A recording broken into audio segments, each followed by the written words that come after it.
Shalom, saudara-saudara yang terkasih di dalam Tuhan. Kembali kita akan mendengarkan firman Tuhan.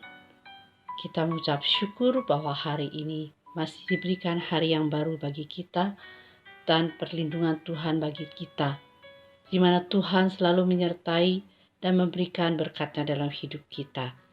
Mari kita sama-sama berdoa. Terima kasih Tuhan atas berkat-Mu pada pagi hari ini Tuhan. Kami percaya itu semua adalah berkat dan pelindungan Engkau bagi kami Tuhan. Berkati ya Tuhan hati dan pikiran kami setiap hari, sehingga firman-Mu boleh tumbuh dan hidup di dalam hati kami, dalam kehidupan kami. Terima kasih ya Tuhan. Hanya di dalam nama Engkau, nama Tuhan Yesus kami berdoa. Amin.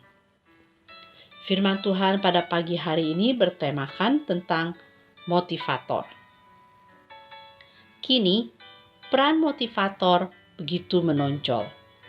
Banyak motivator ternama, bahkan kelas dunia. Banyak orang bermimpi dan berlomba untuk menjadi motivator. Apa sebenarnya yang dilakukan oleh motivator? Tentu saja mendorong atau mempengaruhi orang untuk berbuat sesuatu yang positif dengan membangkitkan kemauannya. Acap kali manusia seperti tertidur pulas, sehingga dirinya, kemauannya menjadi serba pasif. Kalau kita baca di dalam Yohanes pasal 5 ayat 1 sampai ke 9, di mana ini adalah cerita tentang orang yang lumpuh di kolam Bethesda. Ia adalah seorang yang pasif total. Bisa dipahami karena ia adalah seorang yang lumpuh. Di Yerusalem, dekat pintu gerbang domba, ada sebuah kolam yang disebut Bethesda. Ini kita dapati dalam Yohanes pasal 5 ayat yang ke-1. Dan sudah 38 tahun ia menunggu mujizat. Ia terkurung oleh kepercayaan bahwa kesembuhannya hanya tergantung pada kesempatan menjadi yang pertama menceburkan diri tak kala air kolam berguncang. Ini kita baca dalam Yohanes pasal 5 ayat yang ke-3. Padahal kelumpuhan merintanginya.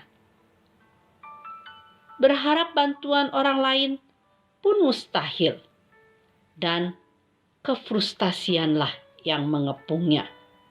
Yang tersisa hanyalah kelumpuhan, baik kaki maupun hati. Kemauan untuk sembuh pun ikut terkubur di hamparan keputusasaan.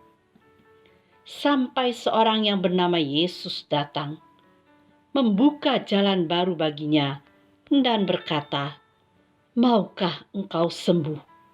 Ini kita dapati di dalam Yohanes pasal 5 ayat yang ke-6. Karena beribu alasan, kita pun kadang bisa diserang kelumpuhan kemauan. Padahal kemauanlah motor penggerak semuanya.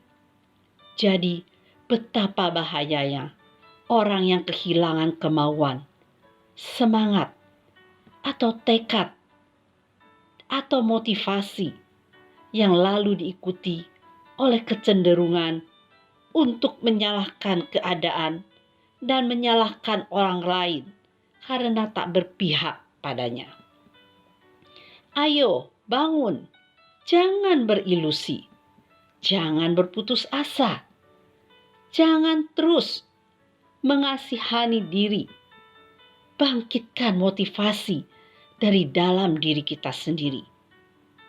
Tidak ada yang akan sanggup menolong kita jikalau kita sendiri pun hampa motivasi. Tuhan tidak menolong kita tanpa berniat untuk terlebih dahulu mengubah hati kita. Biarlah Tuhan yang menjadi motivator kita, yang dapat mendorong atau membangkitkan. tidak hanya semangat kita, tetapi juga kemauan atau tekad atau motivasi dalam hidup kita. Sehingga kita tetap kuat, tidak hanya di dalam Tuhan, tetapi juga di dalam mengarungi bahtera kehidupan ini. Karena Tuhan yang menopang kita. Masa depan dan harapan kita berada dalam tangan Tuhan. Biarlah motivator kita adalah Tuhan yang memberikan kita semangat dan dorongan dalam hidup untuk selalu percaya dan setia kepadanya. Tuhan Yesus memberkati. Firman Tuhan yang disampaikan Sister Vivi, sungguh benar bahwa motivator kita terbesar di dunia ini adalah Tuhan Yesus. Firman Dia bukan hanya bisa menghasilkan semangat, tapi firman Dia itu hidup. Motivator Dia itu beda dengan yang duniawi. Ya, saya sedih sekali ada orang yang jadi pelayan, tinggalkan semuanya menjadi motivator. Salah.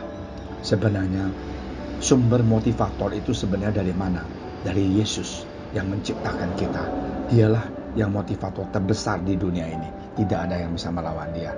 Puji Tuhan, mari kita melekat bersama dengan Dia, yaitu firman Dia, dan kita akan sungguh dimotif, kita akan sungguh dikasih semangat, dan kita akan lihat pengharapan kita di depan. Haleluya.